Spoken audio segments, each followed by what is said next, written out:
Assalamualaikum warahmatullahi wabarakatuh. Perkenalkan, nama saya Iqbal Adi Putra, NIM 1311842, mahasiswa S1 Program Studi Teknik Mesin Institut Teknologi Bandung. Pada video ini saya akan menjelaskan tugas praktikum mandiri yang saya lakukan dengan topik yang saya pilih yaitu perpindahan panas secara konveksi.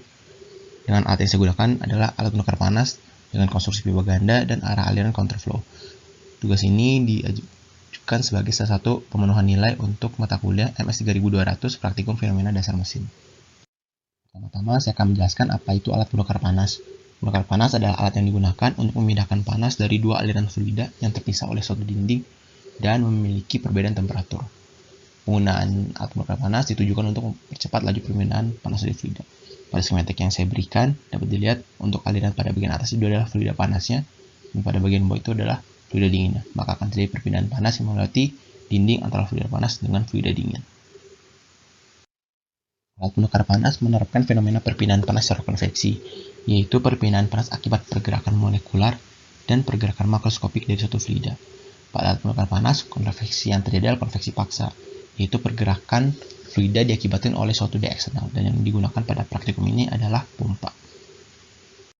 Untuk konstruksi alat penukar panas yang digunakan pada praktikum ini adalah konstruksi pipa ganda atau pipa konsentris.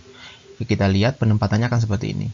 Pada bagian luar akan mengalir fluida panasnya dan pada saluran bagian dalam akan mengalir fluida dingin. Terdapat dua variasi arah aliran fluida. Yang pertama adalah parallel flow dan yang kedua adalah counterflow. Untuk parallel flow, arah aliran fluida panas dan fluida dingin itu sama. Jika kita lihat pada skematiknya, maka arah alirannya akan seperti ini. Oke, perlu diingat untuk parallel flow ini, temperatur akhir dari fluida dingin tidak mungkin bisa melebihi temperatur akhir dari fluida panas. Kemudian selanjutnya adalah counterflow. Pada counterflow, arah aliran fluida panas dan fluida dingin itu saling berlawanan. Jika kita lihat pada skematiknya akan seperti ini. Pada counterflow ini memungkinkan terjadinya kondisi di mana temperatur akhir dari fluida dingin lebih besar daripada temperatur akhir dari fluida panasnya. Untuk tujuan praktikumnya, yang pertama, mengetahui prinsip kerja penukar panas, dan yang kedua, mengetahui pengaruh arah aliran penukar panas terhadap overall heat transfer coefficient. Berikut adalah skema alat praktikum yang akan digunakan untuk ember merah dan ember hijau itu adalah reservoir fluida, dan pada masing-masing reservoir terdapat pompa yang digunakan sebagai penggerak fluidanya. Arah aliran dari fluida panas akan melewati pipa bening seperti berikut. Kemudian fluida dingin akan melewati pipa tembaga dengan arah aliran sebagai berikut.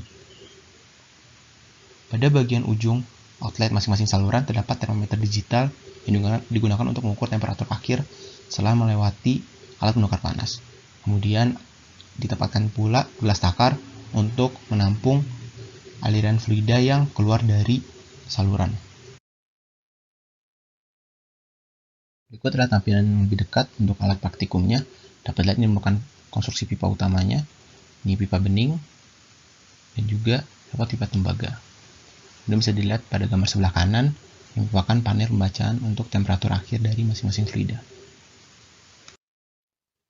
Selanjutnya akan dijelaskan cara kerja dari alat praktikum yang digunakan dan demonstrasi penggunaan alat praktikum ini. Oke, jadi ini alat praktikum yang akan digunakan. Di sini yang digunakan adalah alat penukar panas dengan konstruksi pipa ganda atau pipa konsentris. Jadi di sini ada dua saluran pipa yang saling konsentris satu sama lain. Pertama itu adalah saluran pipa bening ini, dan juga yang kedua adalah saluran pipa tembaga. Pada praktikum ini akan dialirkan fluida dengan dua fluida dengan temperatur yang berbeda. Fluida panas yang digunakan adalah air dengan temperatur kisaran 23 sampai 24 derajat Celcius, dan untuk fluida dinginnya menggunakan air dengan temperatur sekitar 8 sampai 9 derajat Celcius. Kemudian pada praktikum ini arah aliran yang digunakan adalah counterflow. Maka dari itu arah alirannya akan berlawanan antara fluida panas dan fluida dinginnya. Untuk fluida panasnya dia akan mengalir dari sini menuju saluran ini dan keluar di sini. Kemudian untuk fluida dinginnya dia akan dari arah berlawanan, yaitu dari sini mengikuti pipa tembaga ini sampai keluar di sini. Pada ujung dari saluran fluida panas itu diberi keran karena pompa yang digunakan memiliki flow rate yang terlalu besar, sehingga penggunaan keran sini berfungsi untuk mengurangi flow rate alirannya. Kemudian untuk pengukurannya itu kita akan mengukur temperatur awal dan temperatur akhir dari fluida panas dan fluida dingin. Untuk pengukuran temperatur awal itu menggunakan termometer alkohol. Kita mengukur temperatur pada masing-masing reservoir dari fluida panas dan juga fluida dinginnya.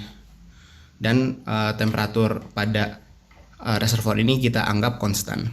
Kemudian untuk temperatur keluarannya kita ukur pada outlet dari masing-masing saluran menggunakan termometer digital. Untuk panelnya sendiri bisa dibaca di bagian sini. Ini keterangannya ada untuk temperatur panas, dan ini untuk fluida panas dan ini untuk fluida dinginnya.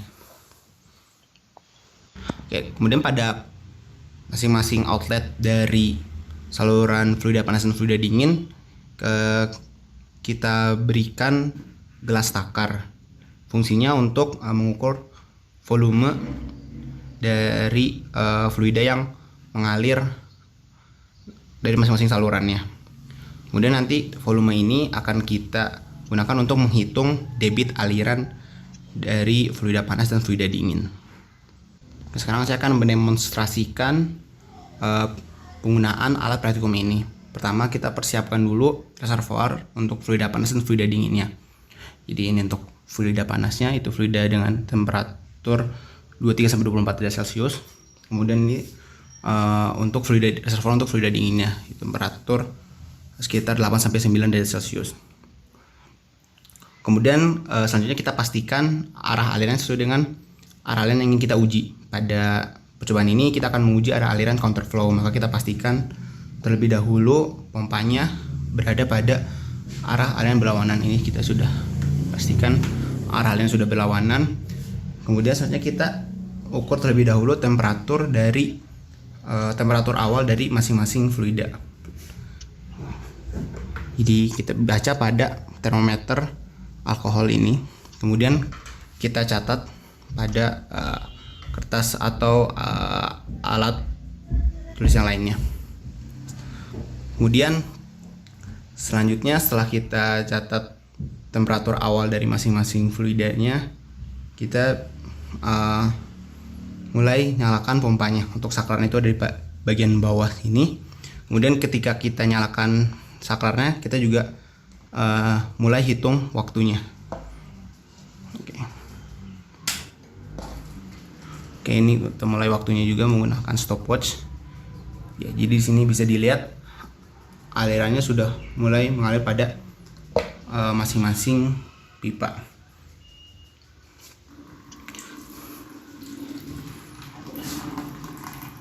Oke. Kemudian kita tunggu sampai sekitar 30 detik sampai alirannya itu steady dan fully develop. Kemudian kita akan mulai perhitungan pada detik ke-30, 40 dan selanjutnya sampai 2 menit. Untuk pengukuran temperatur outletnya bisa kita baca pada panel sini. Oke, sekian demonstrasi alat untuk praktikum kali ini.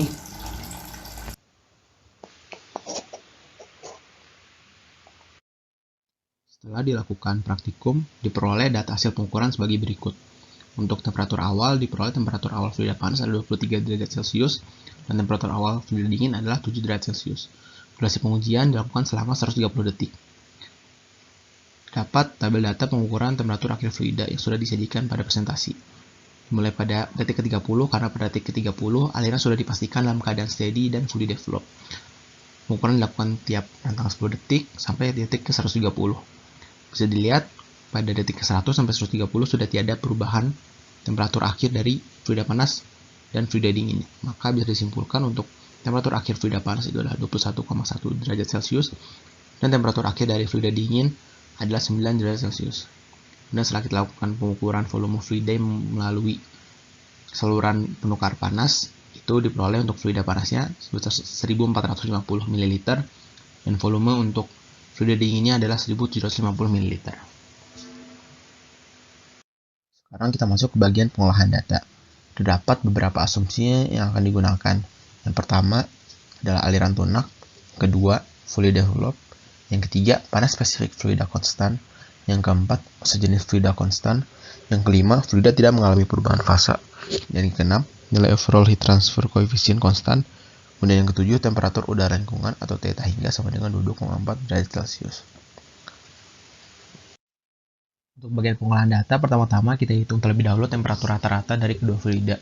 Ini dihitung berdasarkan temperatur akhir dan juga temperatur awal dari fluida panas dan juga fluida dingin. Diperoleh untuk temperatur rata fluida panas adalah 22,05 dan temperatur rata-rata untuk fluida dingin adalah 8 derajat Celcius. Kemudian kita cari nilai panas spesifik dan sejenis pada temperatur rata-rata dan tekanan 1 atm. Dari link yang sudah tertera pada presentasi, kita peroleh nilai untuk panas spesifik dan sejenis adalah sebagai berikut. Kemudian kita bisa menghitung laju aliran massa dari fluida panas dan fluida dinginnya. Diperoleh nilai seperti berikut. Kemudian setelah kita mendapatkan laju aliran massa, kita dapat menghitung laju perpindahan panas dari fluida panas ke fluida dingin. Di sini kita menghitung KIHA dan KIC. KIHA itu menggunakan data dari fluida panas dan KIC itu menggunakan data dari fluida dingin. Secara teoritis harusnya KIHA dan KIC menghasilkan nilai yang sama. Namun dapat dilihat terdapat perbedaan hasil perhitungan. Kenapa bisa seperti ini? Penjelasannya akan dilanjutkan pada bagian analisis.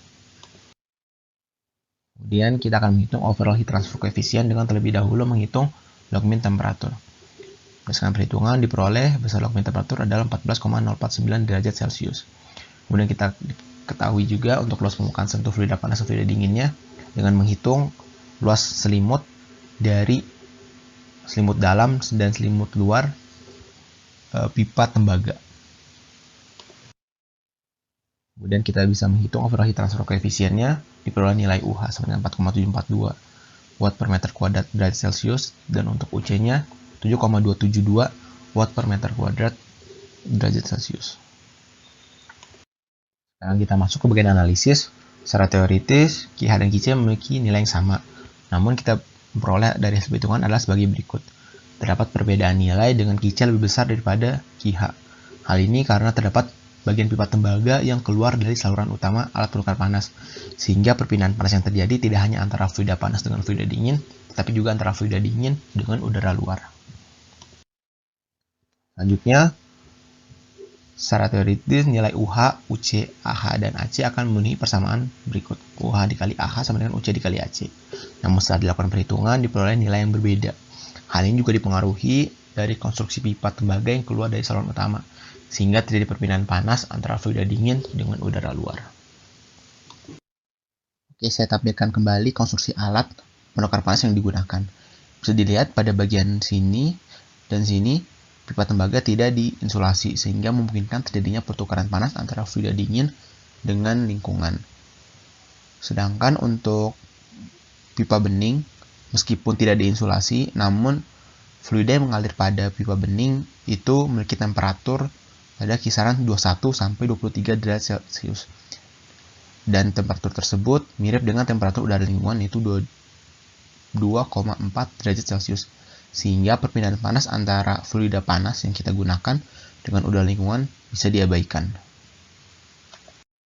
Sekarang kita akan membandingkan nilai overall heat transfer coefficient dari dua variasi arah aliran yang berbeda.